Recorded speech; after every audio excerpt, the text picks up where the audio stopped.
কিন্তু কৃষকের সন্তান। যে সকল আমরা গার্মেন্টসের মাধ্যমে আমাদের যে বৈদেশিক মুদ্রা অর্জন হচ্ছে, সেই গার্মেন্টস ফ্যাক্টরিতে যে ভাই যে বোন কর্মরত আছে, তারাও কিন্তু কৃষক এবং শ্রমজীবী মানুষের সন্তান। আর আমরা যারা পথের চালিকা শক্তি, অর্থনীতির বিশেষ একটি চালিকা শক্তির অংশ, আমরাও সেই শ্রমজীবী মানুষেরই অংশ। তাহলে আমরা কি বলতে পারি না এই রাষ্ট্রটি মূলত শ্রমজীবী, গরিব, দুঃখী, অবহেলিত মানুষের উপরই দাঁড়িয়ে আছে?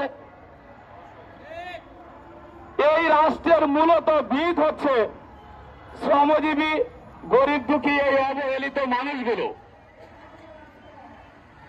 অত্যন্ত দুঃখজনক ব্যাপার, এই মানুষগুলো সর্বক্ষেত্রে বঞ্চিত হচ্ছে।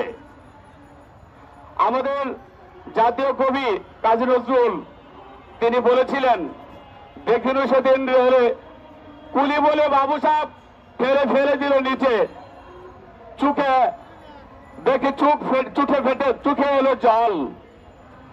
এভাবেই কি জগৎ জুড়ে, এভাবেই কি মার খাবে দুর্বল? তো আজকে সে অতীত থেকে এই দুর্বল শ্রেণীর মানুষগুলো মার খেতে খেতে আজকে দেওয়ালে এমন ভাবে পিঠ ঠেকেছে, আর তো পিছনে যাওয়ার জায়গা নেই। তো এখন আমি আমার শ্রমজীবী মানুষদের উদ্দেশ্যে বলতে চাই, আপনারা কি করবেন?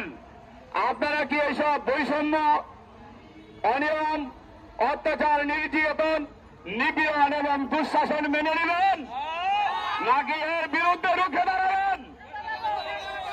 রুখে দাঁড়াতে হলে আপনাদের মনোবল শক্ত করে আপনাদের রুখে দাঁড়াতে হবে।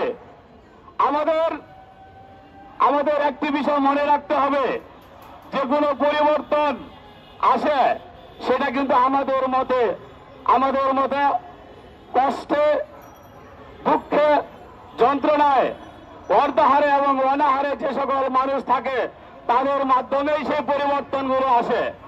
সুতরাং আমাদের পরিবর্তনের জন্য আমাদের রুখে দাঁড়াতে হবে।